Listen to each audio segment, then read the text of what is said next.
क्या प्रधानमंत्री नरेंद्र मोदी की रैली के बीच चली गोली? क्या बंगाल में हो गया भारी बवाल? यह खबर आग की तरह सोशल मीडिया पर चारों ओर फैल रही है। एक और रैलियों में भीड़ तो दूसरी तरफ धनाधन चल रही है गोलियां। बंगाल में चुनाव से पहले सियासी तापमान हाई हो चुका है। हर तरफ तनाव और टकराव की खबरें लगातार सामने आ रही हैं, क्योंकि मोदी के रोड शो के बीच भारी बवाल की खबरें निकलकर सामने आई हैं, जहां टीएमसी बेनाम बीजेपी आमने सामने दिखे हैं, जिसके बाद चर्चा हो रही है कि क्या चुनाव से पहले हालात बिगड़ रहे हैं, क्योंकि जिस मैदान में नारे गूंज रहे हैं उसी जमीन पर धनाधन गोलियों की आवाज भी सुनाई दे रही है। बंगाल की सियासत इस वक्त दो तस्वीरों में बटी हुई है। एक तरफ प्रधानमंत्री की रैलियां और दूसरी तरफ कार्यकर्ताओं पर हमला। जी हाँ दोस्तों, क्या है पूरा मामला? पूरी जानकारी आपको इस वीडियो में देने वाली हूँ। नमस्कार, आदाब, सत श्री अकाल, स्वागत है आप सभी का और मैं हूँ आपके साथ फराह खान। बंगाल की सियासत में अब दो तस्वीरें सामने दिख रही हैं। पहली तस्वीर, चुनावी नारे गूंज रहे हैं और दूसरी तस्वीर, उसी जमीन पर गोलियों की धनाधन आवाजें आ रही हैं। यही दो तस्वीरें अब पूरे देश में बड़े सवाल खड़े कर रही हैं कि क्या चुनाव से पहले हालात नियंत्रण होने से बाहर हो रहे हैं। यह हेडलाइन देखिए, साफ लिखा है इसमें, पश्चिम बंगाल, चुनाव से पहले गोसाबा में टीएमसी कार्यकर्ता को मारी गोली, घर लौटते समय हमला, बीजेपी पर आरोप। अगली हेडलाइन में आपको दिखाती हूं जिसमें लिखा है कि बंगाल चुनाव क्राइम, साउथ 24 परगना में रात 11 बजे पार्टी मीटिंग करके लौट रहे टीएमसी कार्यकर्ता को मारी गोली, बीजेपी पर आरोप। आपको बता दूं, दक्षिण 24 परगना के गोसाबा इलाके में टीएमसी कार्यकर्ता यानी कि जिनका नाम दिव्येंदु गायन था, उन पर देर रात हमला हुआ। वो पार्टी की बैठक से लौट रहे थे, तभी अज्ञात हमलावरों ने उन पर दनादन फायरिंग कर दी। गोली उनके पैर पर लगी और वो सड़क पर गिर पड़े। स्थानीय लोगों ने उन्हें अस्पताल तक पहुंचाया। यह स्थिति हो गई है अब बंगाल में, जहां उनकी हालत गंभीर बताई जा रही है। इस एक घटना ने पूरे चुनावी माहौल को पूरी तरीके से बदल कर रख दिया है और अब हर तरफ सुरक्षा और हिंसा को लेकर चर्चाएं हो रही हैं। इस हमले के बाद टीएमसी ने सीधा सीधा आरोप बीजेपी पर लगाया है कि ये राजनीतिक साजिश के तहत हमला किया गया है। हालांकि आपको बता दूं, बीजेपी की तरफ से अभी कोई भी आधिकारिक प्रतिक्रिया सामने नहीं आई है, लेकिन खुला आरोप टीएमसी बीजेपी पर लगा रही है। पुलिस मामले की जांच कर रही है, लेकिन चुनाव से ठीक पहले इस तरह की घटनाएं हो रही हैं जिसने बंगाल की सियासत को और गर्मा दिया है, लोगों में डर का माहौल भी पैदा कर दिया है। यही वजह है कि अब ये सिर्फ एक घटना नहीं बची, बल्कि चुनावी मुद्दा बन चुका है। अब इस पूरी तस्वीर को थोड़ा बड़ा करके देखिए, क्योंकि बंगाल में चुनाव बस कुछ ही दिन की दूरी पर है, यह आप भी जानते हैं। हर पार्टी पूरी ताकत के साथ चुनावी मैदान में है। प्रधानमंत्री नरेंद्र मोदी की बात करूं तो प्रधानमंत्री नरेंद्र मोदी लगातार रैलियां कर रहे हैं, रोड शो हो रहे हैं और भीड़ दिखाई जा रही है, लेकिन उसी वक्त जमीन से आ रही हिंसा की खबरें इस पूरे चुनावी नैरेटिव को बदल कर रख दे रही हैं। एक तरफ प्रचार का शोर है और दूसरी तरफ डर का माहौल भी बनता दिखाई दे रहा है, और डर पैदा होना स्वाभाविक है और यही डर चुनाव के परिणाम को भी प्रभावित कर सकता है। इसलिए अब सुरक्षा व्यवस्था और साथ ही साथ चुनावी निष्पक्षता, दोनों ही बड़े मुद्दे बंगाल में बन चुके हैं। अब इसे राष्ट्रीय तस्वीर से जोड़कर देखिए तो मामला और गंभीर हो जाता है। क्योंकि ऐसा मैं क्यों कह रही हूं, क्योंकि इस वक्त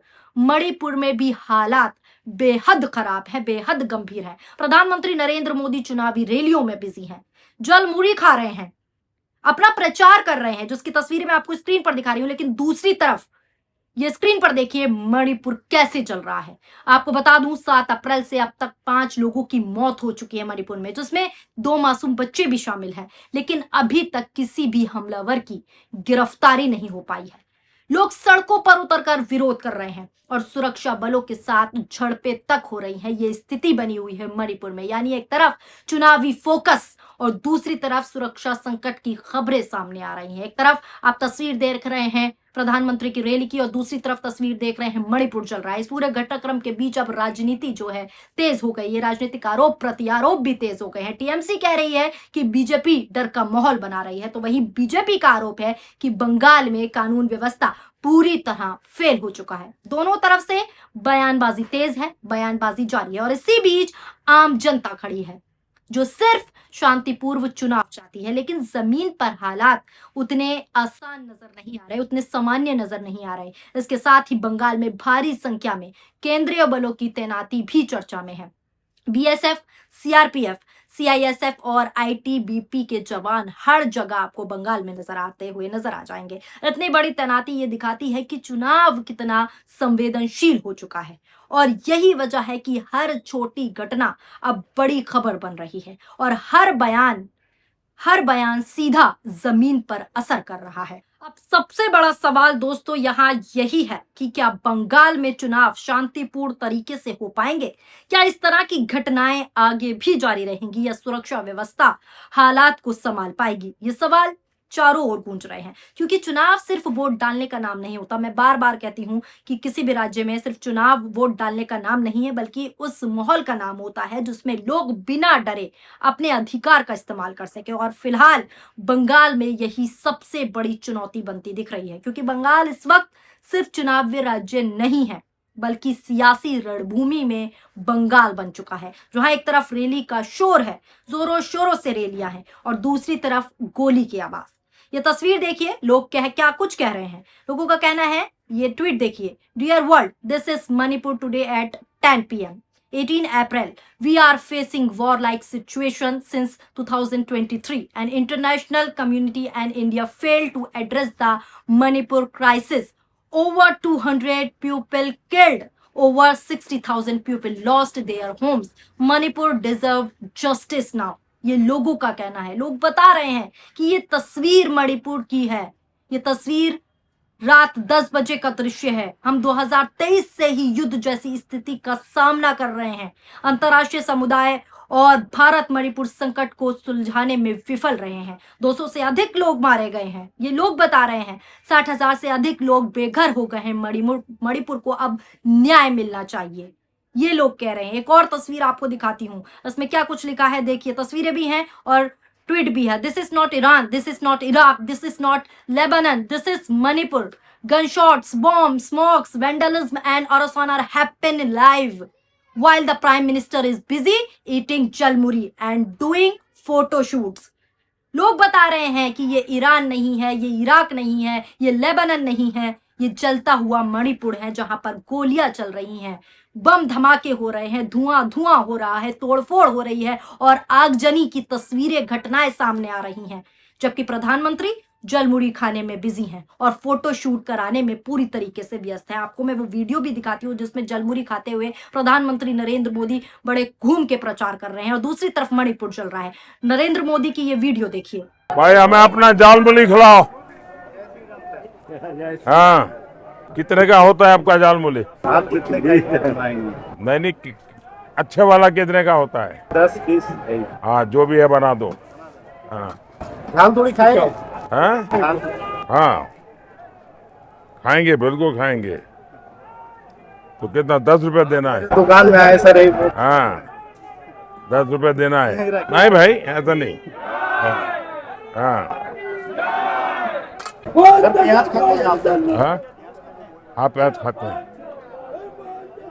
दिमाग नहीं खाते बस। देखा आपने। अब इस पर इंडियन यूथ कांग्रेस ने भी कुछ लिखा है। क्या कुछ लिखा है, ये तस्वीर देखिए। ये ईरान नहीं है, मणिपुर है।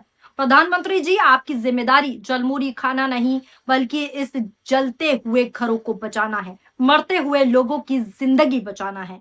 ये कांग्रेस द्वारा ट्वीट किया गया। इसके अलावा राहुल गांधी का भी एक वीडियो देखिए जिसमें वो क्या कुछ प्रधानमंत्री नरेंद्र मोदी को कहते हुए नजर आ रहे हैं। नजर डालिए इस वीडियो पर। बीजेपी के कार्यकर्ताओं, आरएसएस के कार्यकर्ताओं, आप अपने प्रधानमंत्री के आंखों में देखो, आपको डर दिखेगा। पार्लियामेंट में नहीं आ पाए और कारण नारावाने नहीं थे, कारण एप्स्टीन था, कारण अदानी पर केस था। नरेंद्र मोदी जी, अहिंसा और लोकतांत्रिक विरोध देश की बुनियाद है। गांधी जी और भगत सिंह ने यह रास्ता दिखाया है, इससे आप इतना क्यों डरते हो? आप शर्म की बात करते हो। शर्म की बात मैं आपको बताता हूँ। आपने अमेरिका के साथ जो किया है ये शर्म की बात। देश को आपने बेचा है। पहली शर्म की बात, जो यूएस के साथ आपने ट्रेड डील की है जिसमें हिंदुस्तान को कुछ नहीं मिला और हमारा पूरा देश आपने अमेरिका को बेच दिया है। हमारे देश का डेटा दे दिया, किसानों को खत्म कर दिया, टेक्सटाइल इंडस्ट्री बर्बाद कर दी। ये शर्म की बात। दूसरी शर्म की बात, एप्स्टीन जो पीडोफाइल है, उसकी फाइलों में, उसकी ईमेल में आपका नाम, आपके मंत्रियों का नाम और आपके दोस्तों का नाम, तीनों का एक साथ आ रहा है। ये है दूसरी शर्म की बात। और तीसरी शर्म की बात, अदानी पे जो केस चल रहा है, पूरा देश जानता है कि वो अदानी पर नहीं, बीजेपी और आपके फाइनेंशियल आर्किटेक्चर पर केस है। और पूरा देश जानता है, पूरी रात आप सो नहीं पाते हो जब आप सोचते हो कि अदानी केस का क्या होगा। मोदी जी, जो आप अपने मित्रों के लिए, अनिल अंबानी, अदानी, और अपने लिए उचित समझते हो वो आप करो। हम देश की रक्षा करते हैं, हम किसानों की रक्षा करते हैं, हम मजदूरों की रक्षा करते हैं, स्मॉल एंड मीडियम इंडस्ट्री की रक्षा करते हैं और देश की डेटा की रक्षा करते हैं।